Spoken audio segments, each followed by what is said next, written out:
The boy who was never enough. I spent my whole life trying to be enough. Enough for my parents, enough for my friends, enough for a world that never seemed to want me. But no matter what I did, I was always a disappointment. I grew up in a house that was never really a home. My father was a man of few words, unless he was angry. My mother, she was too tired to notice me, too busy surviving her own pain.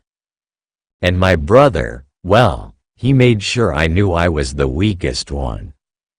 "You'll never be anything," he would say with a smirk, his words cutting deeper than any slap. I believed him. At school, I was invisible. At home, I was unwanted. And in my own head, I was at war with myself, but I kept going. I studied harder than anyone, hoping that maybe, just maybe, if I became someone successful, they'd finally see me. They'd finally be proud. Then, I met her. She was the first person who looked at me like I mattered. She listened when no one else did. She made me laugh, made me feel like I wasn't alone. And for the first time in my life, I let my guard down. I thought she was different. I thought she saw me. But I was wrong. One night, I overheard her talking to her friends. My name came up, followed by laughter. "He's just nice," she said, "but not the kind of guy you fall for." I felt the walls closing in. I wanted to scream, to break something, to disappear.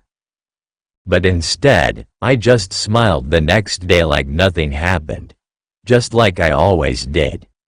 That night, I sat in my room, staring at the ceiling, realizing something painful. I spent my whole life trying to be enough for people who never cared.